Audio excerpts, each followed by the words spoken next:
Hello and welcome to this week's feature in our ongoing Beyond the Bay virtual film series. My name is Kevin Maher and I'm a member of the programming committee for the Bay Theater in Suttons Bay, Michigan. This week I will be introducing Singin' in the Rain, produced by MGM in 1952 and starring Gene Kelly, Debbie Reynolds, Donald O'Connor, and Gene Hagen. The film was co-directed by Stanley Donen and Gene Kelly and is almost uniformly considered the best movie musical of all time. Released in the golden era of Hollywood musicals, the film wasn't a big hit when it was released, overshadowed as it was by Vincent Minnelli's An American in Paris, also starring Gene Kelly, and released 5 months before. Just as Singin' in the Rain was going into general release, An American in Paris was re-released back into the marketplace to take advantage of its Best Picture Oscar win, taking with it valuable resources and attention from Singin' in the Rain. A comedic story about the transition from silent pictures to sound in 1927, Singin' in the Rain has been called a musical for people who don't like musicals, due to its perfectly executed combination of comedy, romance, music, and dance. Its joyous lampooning of all things Hollywood is at the core of its brilliance, because from the outset it's clear that no one element will overwhelm the others, nor will the film take itself too seriously. When the film opens, Gene Kelly's Don Lockhart, the greatest of the silent film stars, is rehashing his prepackaged life story at a Hollywood premiere, extolling the virtues of dignity while a montage of ridiculous images flash across the screen, undermining his pomposity. Immediately it's clear that screenwriters Betty Comden and Adolph Green are willing to bite the hand that feeds them as they take Hollywood's self-absorption down a peg or two, for comedic purposes only, of course. It's this manufactured outer truth that Hollywood had and has always put out into the world, undermined by the reality of struggle, self-abasement, and sacrifice that immediately endears the audience. Don is a stuffed shirt, but we as the film-going audience love him for his grandeur.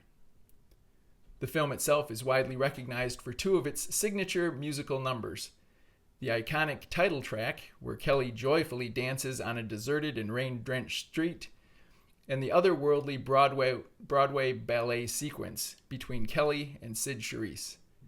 The two sequences could not be more different, but they help to balance the film in a way few musicals before had attempted. Kelly's Don expresses his inward emotions in a completely silly and outwardly physical way that is as memorable as it is uplifting.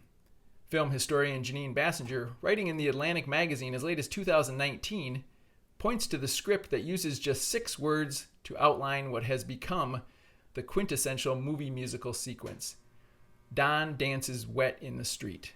It perfectly captures the simple genius of movie making because it's Kelly's carefully choreographed and shot song and dance sequence that lifts the viewer organically by his sheer exuberance.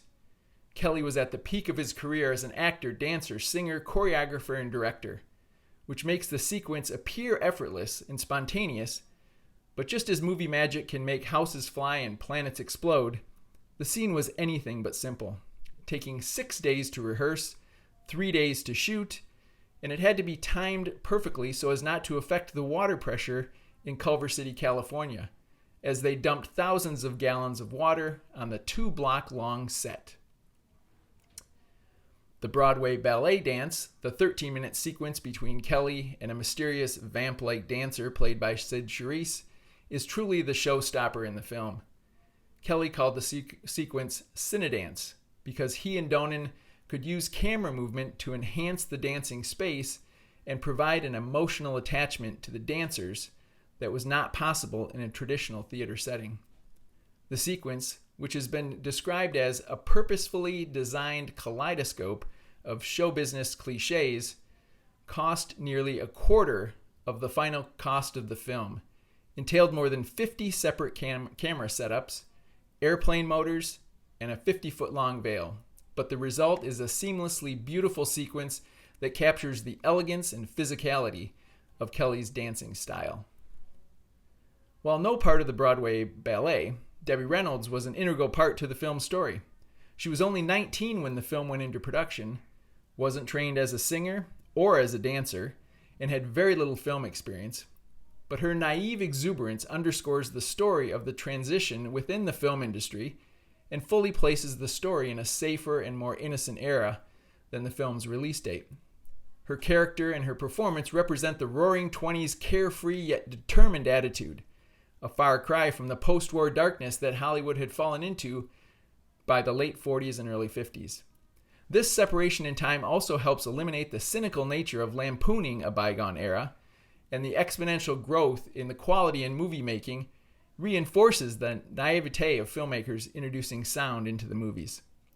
Singin' in the Rain is made safe by this distinction, and Reynolds' performance is the main reason why.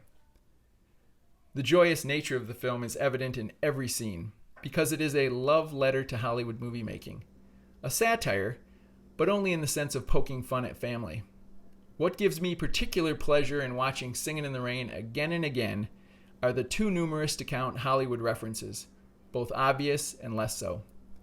Just as the songs, 12 of which were recycled from earlier films, beget former movie performances or ideas, the scenery, the costumes, and the props all harken back to Hollywood's glorious past. As we look at the 40s and 50s as the golden age of Hollywood, viewers of that era looked back at the late silent and early sound era as a time of great creativity and growth. Singin' in the Rain is the perfect bridge between all three eras because it celebrates the magic that continues to enthrall moviegoers today. Please join us on Tuesday, January 12th at 7:30 Eastern for a live Q&A discussion of Singin' in the Rain. Go to our website, thebaytheater.com, for a direct link, or go to our YouTube page for a reminder.